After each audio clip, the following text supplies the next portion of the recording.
O homem não nasceu para chorar. Joel S. Goldsmith. Capítulo 5. Interioridade. Quando uma pessoa entra em alguma medida na compreensão da natureza de Deus, uma mudança ocorre em sua vida. Este fato de conhecer Deus corretamente é muitas vezes chamado de iluminação. E com a iluminação muda a consciência de um sentido limitado para outro de capacidade infinitamente maior. Uma nova vida começa a se desenvolver. Mesmo um leve vislumbre da verdadeira natureza de Deus traz uma compreensão da revelação do Mestre de que o reino de Deus não está aqui nem lá, mas está dentro. Com esse reconhecimento, mudanças vitais começam a ocorrer em nossa vida. E talvez o mais importante disso seja você não ser mais consumido pelo medo. O que há para temer se há um Deus? O que poderia ser um poder sobre Deus? O que poderia prejudicar Deus? Existe um poder maior do que Deus? Acreditar que existe um poder maior do que Deus é ateísmo. É não ter Deus, porque o único Deus que existe é onipotência, onipresença, onisciência. Assim sendo, quando você tem um Deus que é todo o poder, que está presente onde quer que esteja e é inteligência infinita, o que há para temer? Como poderia haver doença, privação ou limitação? Como poderia a morte se apresentar diante de todo o poder, toda a presença e toda a sabedoria? Aquele que vive na realização de Deus como onipotência, onipresença e onisciência está livre das armadilhas que se aproximam da morada, daqueles que não habitam no abrigo secreto do Altíssimo. Isso não significa simplesmente ir à igreja ou pertencer a uma igreja, pois isso não impede que uma pessoa seja ateia.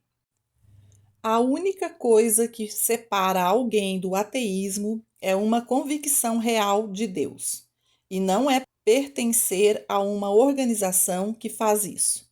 Na verdade, é bem possível juntar-se ao mais nobre e mais elevado movimento e ainda assim não assumir a natureza do seu ensino.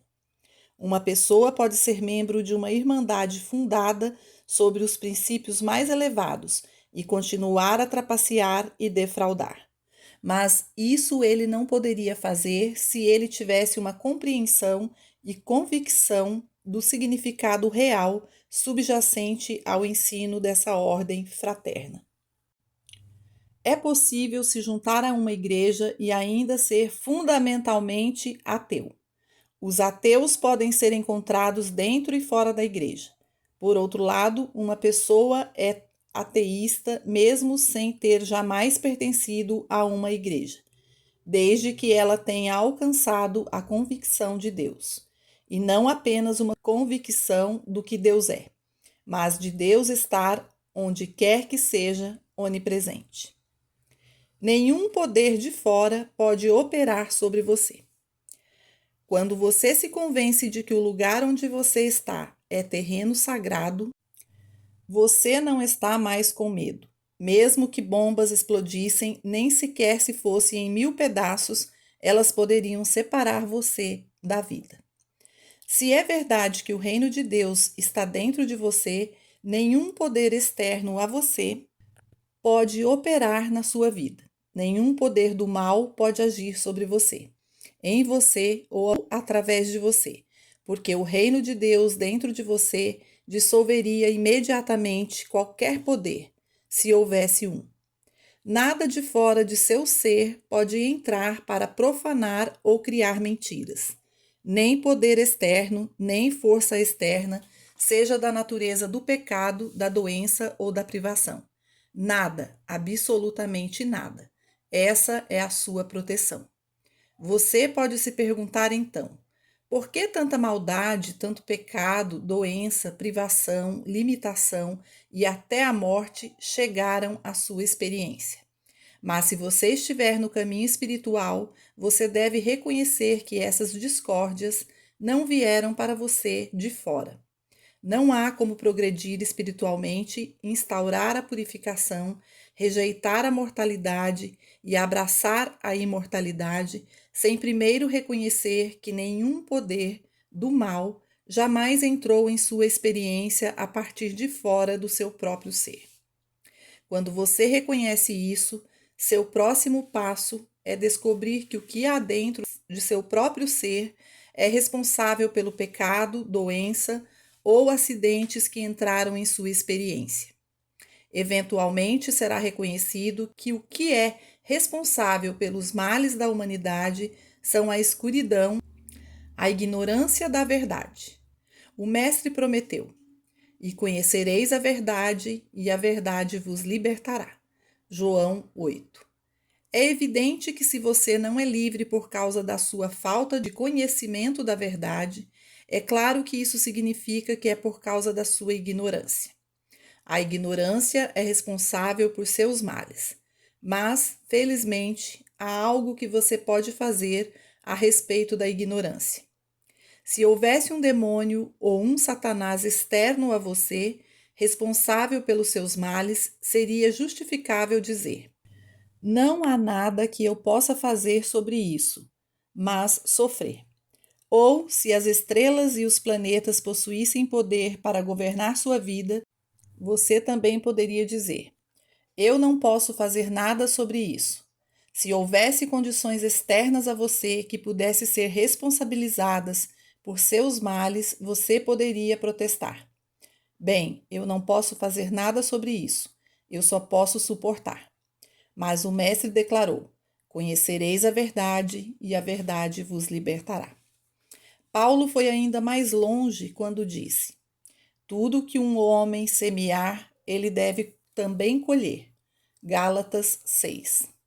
Ele não hesitou em colocar seus problemas diretamente em sua própria porta, e ele ainda acrescentou: "Quem semeia para a sua carne, da carne colherá destruição, mas quem semeia para o Espírito, do Espírito colherá a vida eterna."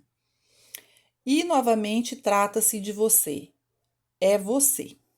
Mas isso significa que você está condenado ou que deva se condenar? Assim como Jesus não condenou ninguém, mas em todos os casos, mesmo para aqueles que pecaram, sua resposta foi: "Nem eu vos condeno."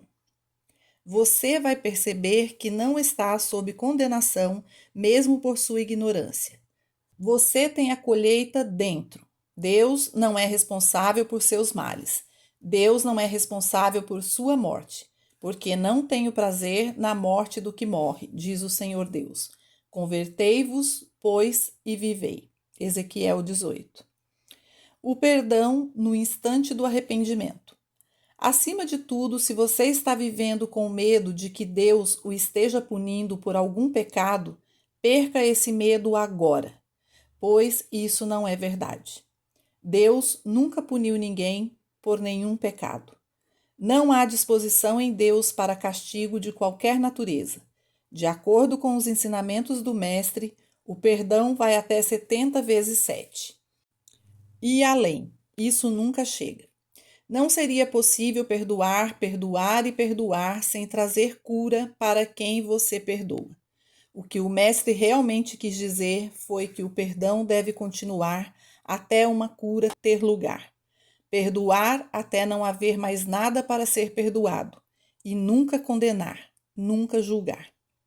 Embora uma pessoa seja punida por seus pecados, ela é punida apenas enquanto os pecados continuam.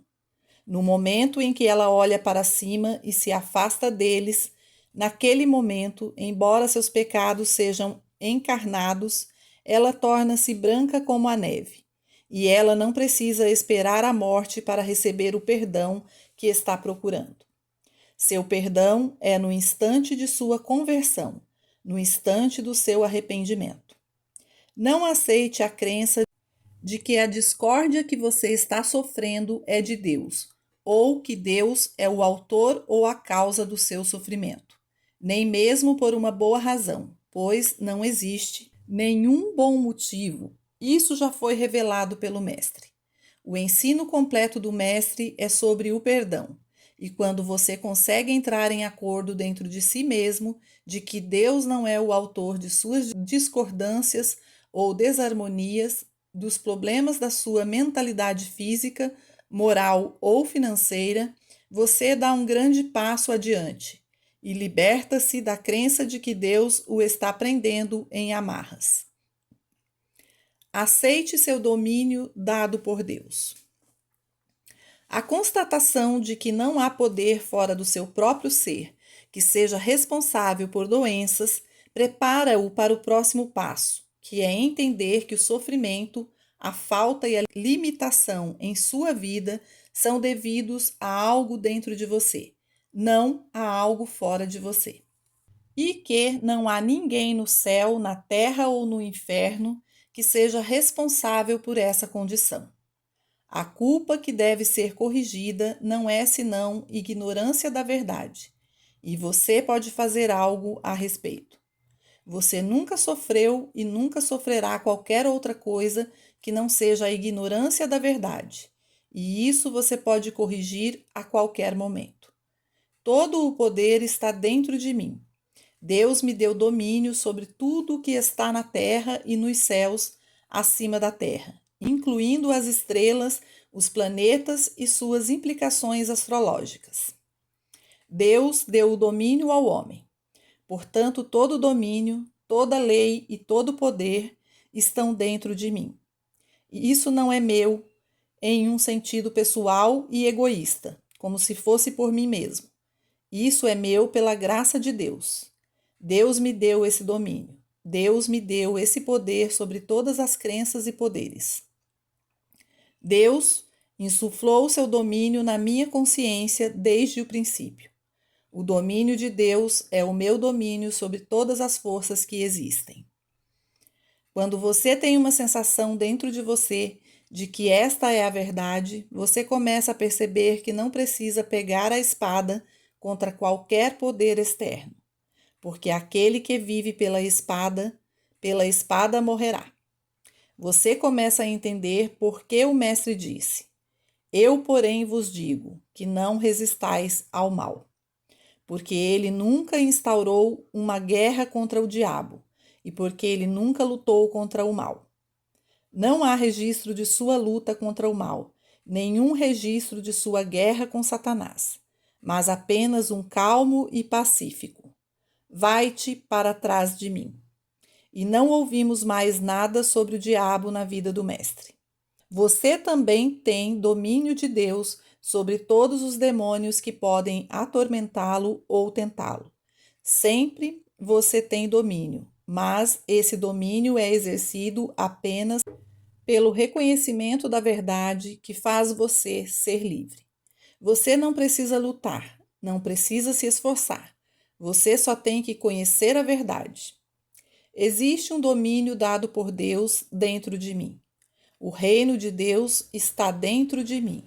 E esse reino de Deus dentro de mim é a lei, é o Filho de Deus, é a presença de Deus que está dentro de cada indivíduo. Deus me deu o domínio sobre tudo o que é, e esse domínio dado por Deus dentro de mim está operando agora para me libertar, seja do pecado, da privação, da doença, do ódio, da inveja, do ciúme ou do ressentimento. Esse domínio dado por Deus está operando agora dentro de mim. O reino de Deus dentro de mim é a jurisdição e domínio sobre tudo o que existe neste mundo. Embora cada indivíduo no mundo tenha o reino de Deus dentro dele e todo indivíduo tenha o Cristo habitando em si, nada disso funciona senão através do seu reconhecimento da verdade. Não é a verdade que o faz livre, é o seu reconhecimento dela que a traz para a ação. Você leva o seu bem consigo. Reconhecer que o reino de Deus está dentro de você, o poder, o domínio e a presença do Cristo residente é um passo importante na intenção de trazer à tona sua própria ressurreição, do túmulo do pecado, da doença, da pobreza, do desemprego ou o túmulo do mau negócio.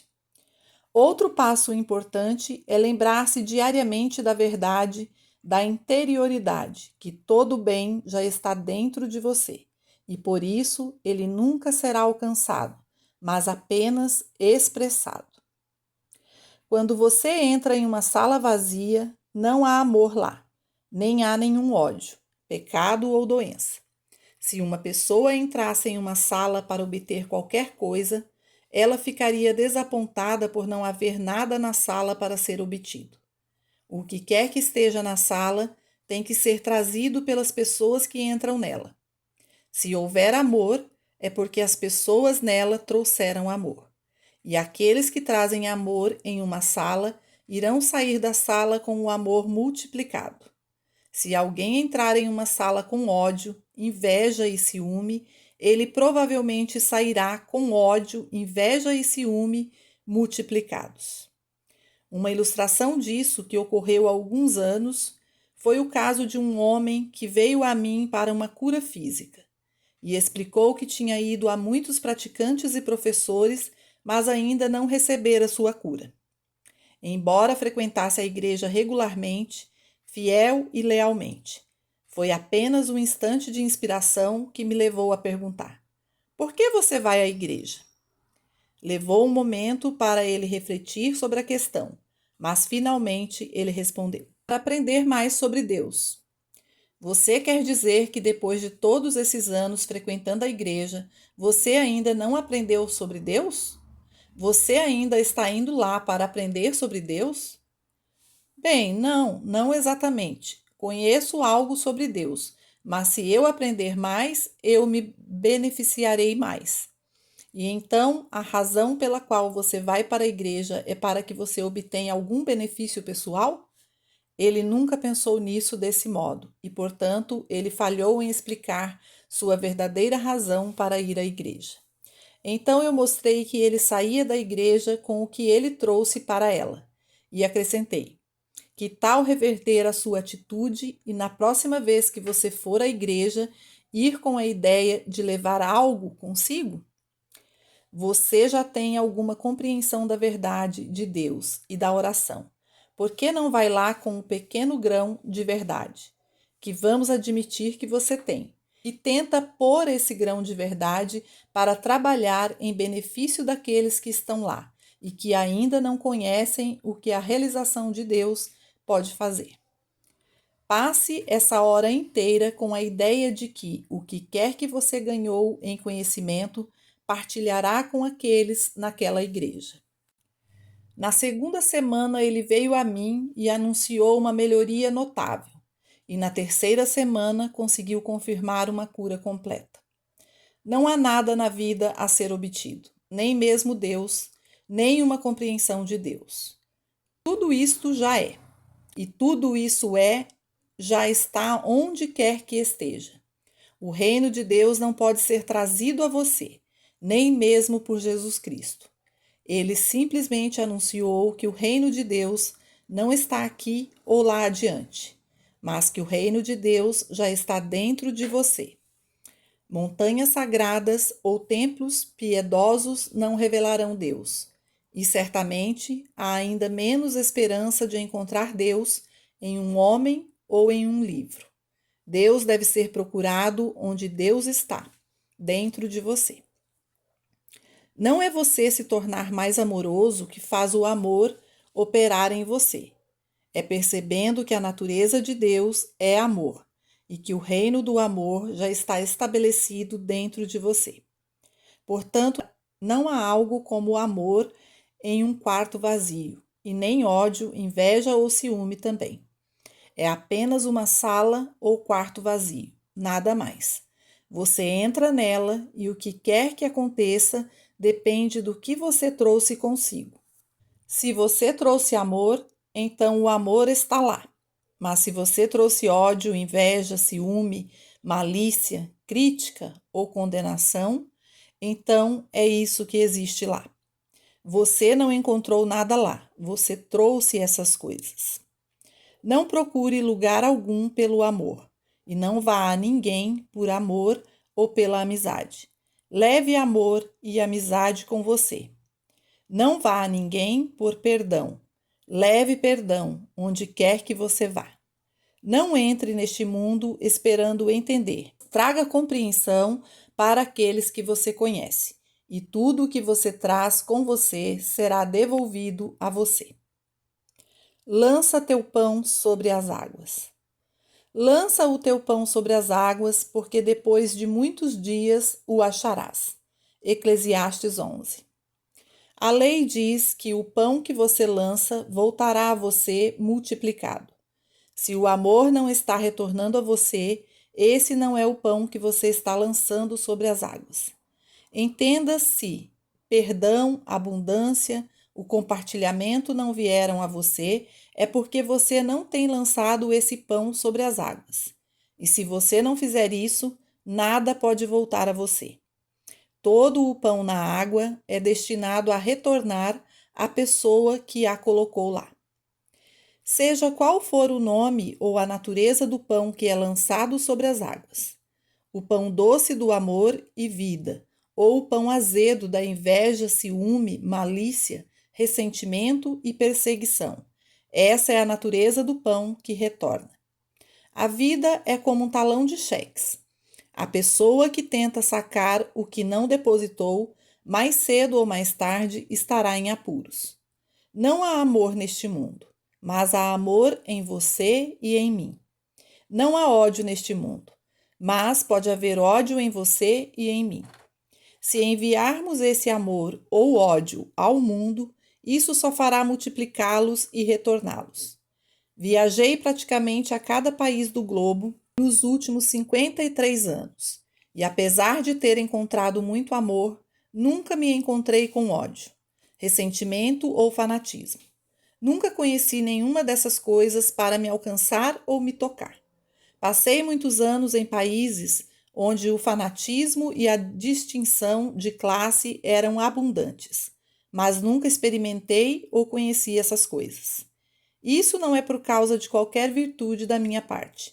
Nasci e me criei em Nova York, em tal ambiente que uma pessoa cresce lado a lado com branco, com negro, com amarelo, com judeus, gentios, protestantes e católicos. E geralmente ela não está ciente de nenhuma distinção, até que esteja muito velha para que essas coisas tenham alguma diferença para ela. É uma bênção nascer e ser criado em uma cidade como essa, e ser educado em escolas públicas, onde o menino ou a garota sentada ao seu lado pode ser filho de pais muito ricos e aquele do seu outro lado pode viver nos caminhos difíceis da vida. Por causa dessa circunstância, nos meus anos de formação, eu cresci sem qualquer conhecimento de parcialidade ou fanatismo. E, portanto, em todas as minhas viagens, não experimentei nada disso. Mas voltou a mim apenas o que eu carreguei comigo. Desde os primeiros dias e por qualquer meio de esclarecimento que veio a mim, eu sei que para onde quer que eu viaje, eu vou sempre encontrar o que eu carrego comigo.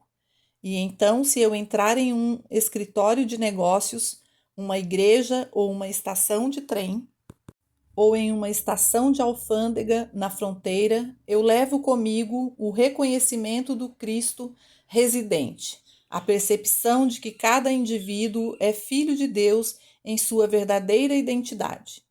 Quando o Mestre ensinou: a ninguém na terra chamais vosso Pai, porque um só é o vosso Pai, o qual está nos céus. Mateus 23. Ele não estava falando apenas com seus seguidores na Terra Santa. Ele estava falando com o mundo. Não há mais que um só Pai, o Pai Celestial. Conscientemente carregue com você, onde quer que você vá, a percepção: eu tenho apenas um pai, e ele não é apenas meu pai, mas o pai de cada pessoa que eu encontrar, seja ela branca ou negra, amarela ou marrom, seja um judeu ou pagão, amigo ou inimigo. Independente de seu passado ou status atual, eu sei que somos irmãos, pois há apenas um pai, e todos somos filhos desse pai. Talvez nem todos saibam disso, mas eu sei. E isso faz com que todos que eu conheço pertençam à casa de Deus. Quando você carrega isso em sua consciência, Isso é sentido por aqueles que você conhece.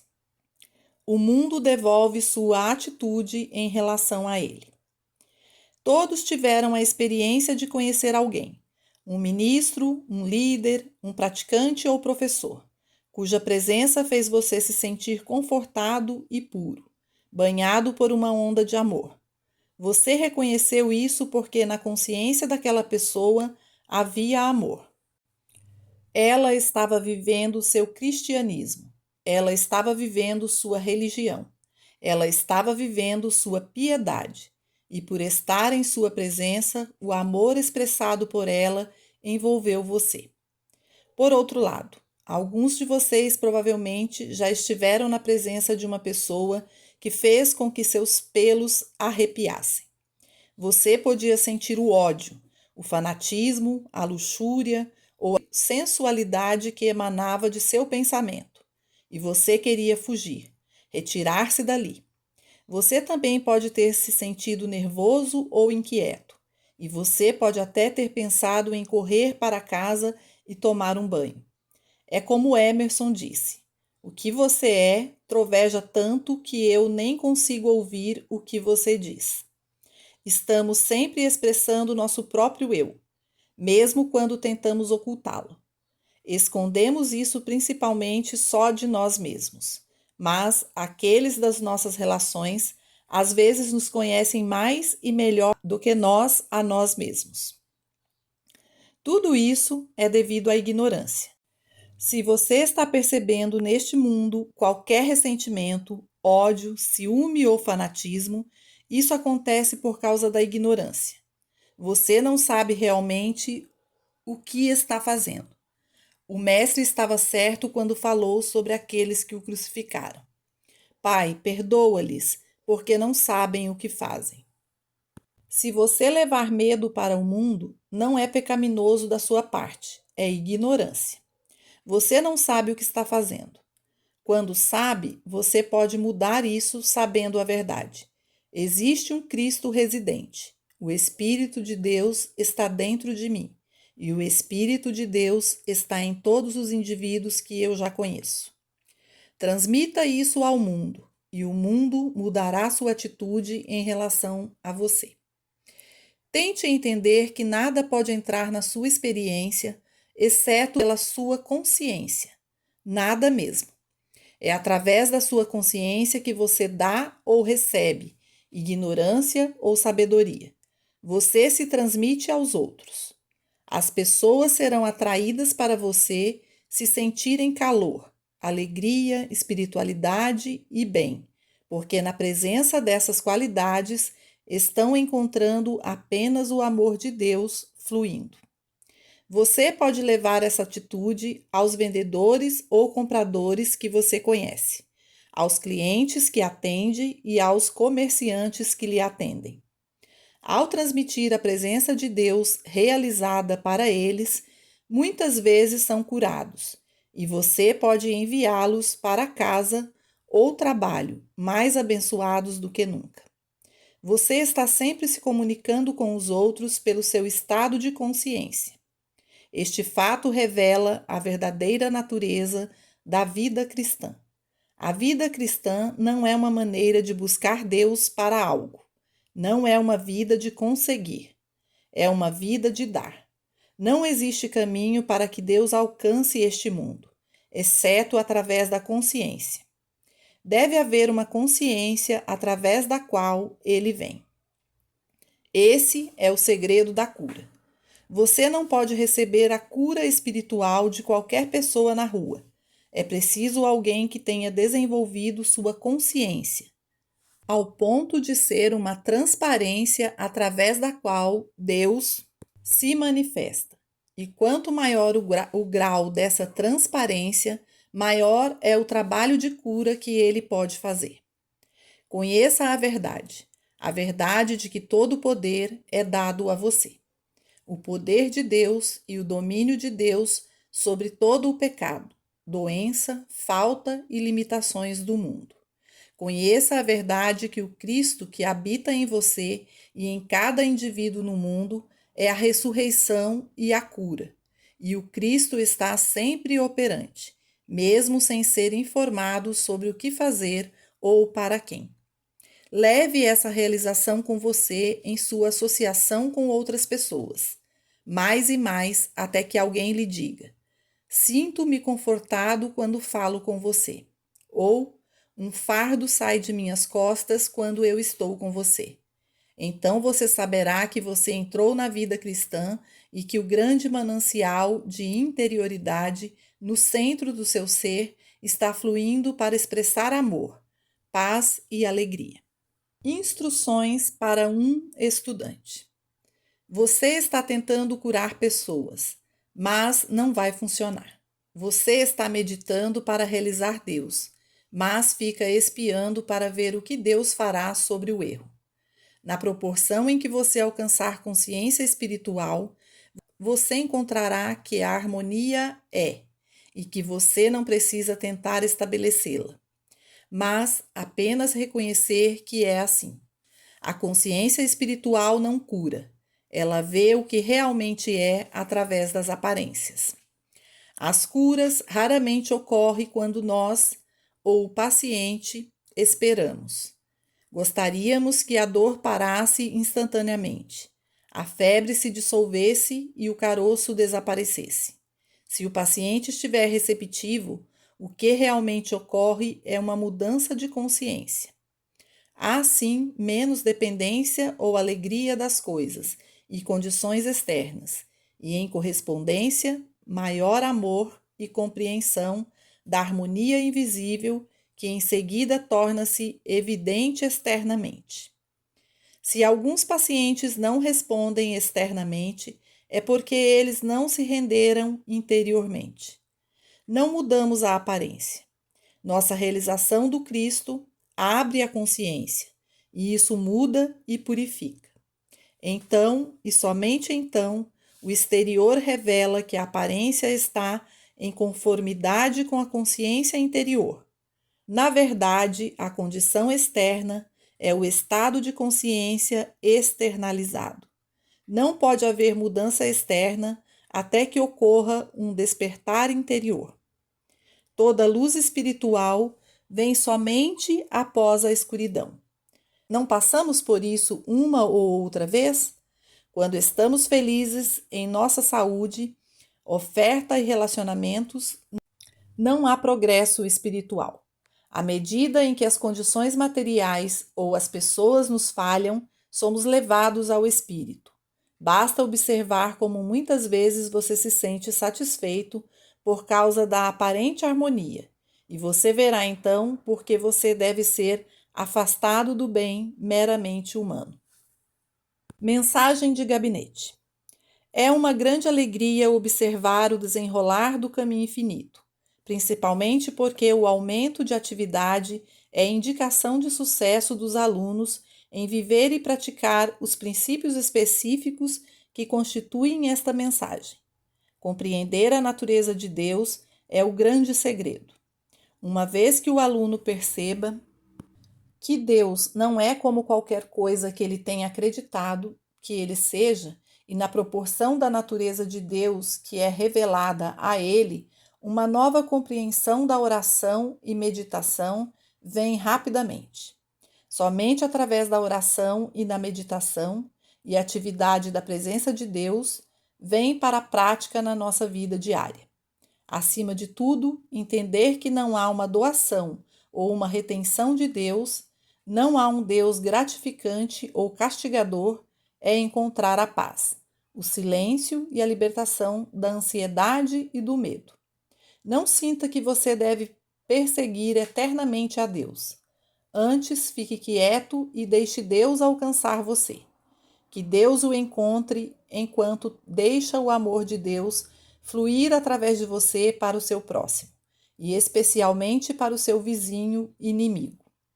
Há um Cristo, e permanecer quieto traz a experiência da graça divina, por estar o Espírito de Deus sempre presente no homem. Fique quieto, não há necessidade de dizer a Deus, instruí-lo ou implorar a ele. Fique quieto.